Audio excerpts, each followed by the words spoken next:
శుభోదయం ప్రేమించు కాపరి ఉషా కిరణాలు ఉదయకాలపు వాక్య ధ్యానంనకు మిమ్మల్ని ఆహ్వానిస్తున్నాం. ప్రార్థన.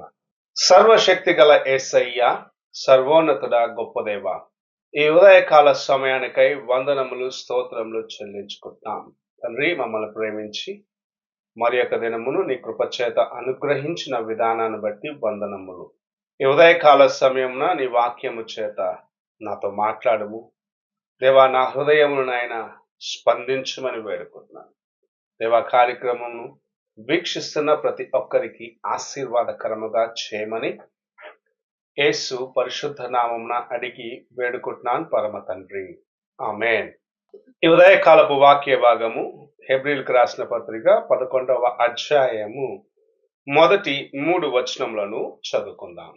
విశ్వాసమనున్నది నిరీక్షింపబడు వాటి యొక్క నిజస్వరూపమును, అదృశ్యమైనవి ఉన్నవనుటకు రుజువునై ఉన్నది.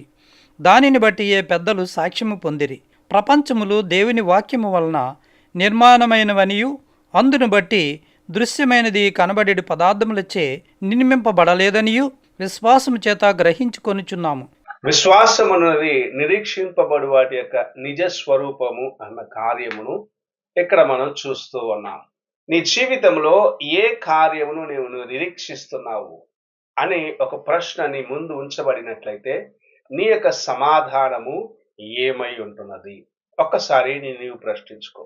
పరిశుద్ధ గ్రంథములో మనము చూసినట్లయితే దేవుని యొక్క సేవకులైన వారు ఆయన రాజ్యము రానై ఉన్నది అని ఎదురు చూసిన వారిగా, దాని కోసము తమ జీవితం అంతా ప్రయాసపడిన వారిగా ఉండటం చూస్తూ ఉన్నాం. తమ యొక్క ప్రయాణము లేక తమ యొక్క జీవిత విధానములో వారు కలిగిన గురి ఒక్క దినమున దేవుని యొక్క రాజ్యమునకు నేను చేరుకుంటానని.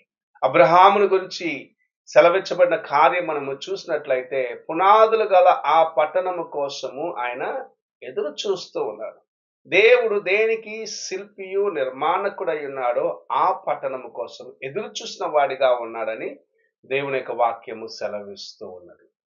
అనగా దేవుని యొక్క రాజ్యము, దేవుని యొక్క పట్టణము ఒకటి ఉన్నది. అక్కడికి నేను చేరుకోవాలి అన్న ఉద్దేశమును మనము చూడగలుగుతూ ఉన్నాం. నీ జీవితంలో కూడా దేవుని యొక్క వాక్యము అనేక సార్లు నీతో మాట్లాడుచు నీ జీవితమును చక్కపరుచుకో అని, నీ జీవితములో నిత్య రాజ్యము అనగా దేవుని యొక్క రాజ్యం ఉన్నది, అక్కడికి నీవు చేరవలసిన వ్యక్తిగా ఉన్నావని నిన్ను హెచ్చరించడం పరిశుద్ధ గ్రంథంలో మనం చూస్తూ ఉన్నాం. మనము ఆ స్వరమునకు లోబడిన వారిగా దేవుని వైపు చూస్తూ నడిచినట్లయితే మన యొక్క ప్రయాణము ఒక్క దినమున ఆయన యొక్క రాజ్యము అనగా నిత్యమైన పరలోక రాజ్యమునకు మనము చేరుకొనగలమని దేవుని యొక్క వాక్యం మనకు నేర్పిస్తుంది. అయితే అనేక సార్లు ఆ నిరీక్షణ లేని వారిగా అల్పకాలపు పాప భోగముల కోసము ప్రయాసపడేవారిగా అనేకులు ఉంటూ తమ యొక్క జీవితములో అమూల్యమైన కార్యములను, అమూల్యమైన దేవుని యొక్క కృపను పోగొట్టుకున్న వారిగా ఉంటున్నారు. ప్రభు అందుకే మనకు సెలవిస్తూ ఉన్న కార్యం ఏమిటంటే, నీవు నా వైపు చూస్తూ ముందుకు నడిచినట్లయితే ఒక దినమున నాతో పాటు నీవు కూడా దేవుని యొక్క సింహాసనములో కూర్చుండుటకు నీకు కృప అనుగ్రహించబడుచున్నది అని ప్రభు సెలవిస్తున్నాడు.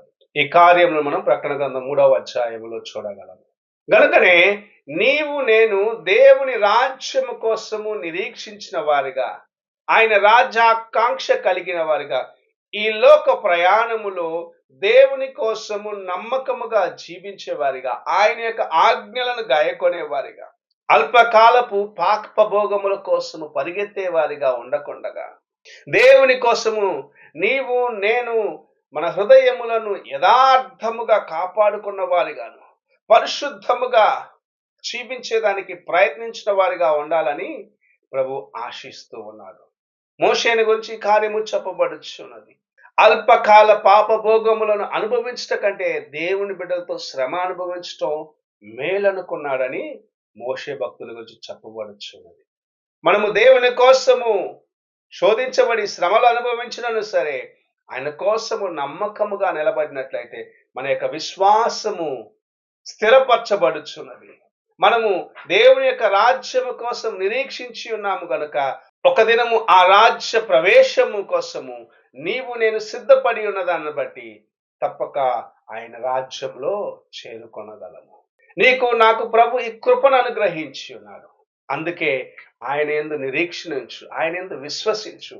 ఆయన నిన్ను నిత్య రాజ్యములకు చేర్చేవాడిగా ఉన్నాడని ఆయన యందు నీవు విశ్వసించి ఆయన వైపు చూసి నడిచినట్లయితే ఈ లోక శోధనలు ఎలాంటివైనను సరే, నేను ఎంతగా అవి కృంగదీసేదానికి ప్రయత్నించినను సరే, ప్రభు తన యొక్క కృపచేత నిన్ను బలపరిచి నిన్ను ఆశీర్వదించి తన యొక్క రాజ్యములో చేర్చుకునేదానికి ఆయన సిద్ధముగా ఉన్నాడు. అయితే నీవు ఆయన యందు నమ్మిక కలిగిన వాడిగా ఆయనను విశ్వసించి నడుచుతూ ముందుకు వెళ్ళినట్లయితే దేవుని కార్యములను నీ జీవితంలో పరిపూర్ణముగా అనుభవించగలవు. ప్రార్థన చేసుకుందాం.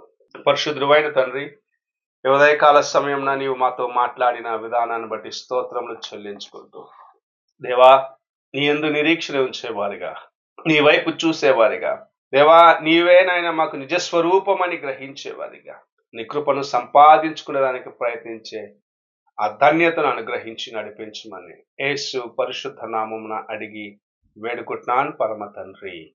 ఆమేన్. తండ్రి అయిన దేవుని ప్రేమ, కుమారుడైన క్రీస్తు కృప, ఆదరణకర్తైన పరిశుద్ధాత్మిక సహవాసము ఇప్పుడును ఎల్లప్పుడూ తోడై ఉండి సదాకాలము నడిపించును కాక. ఆమేన్.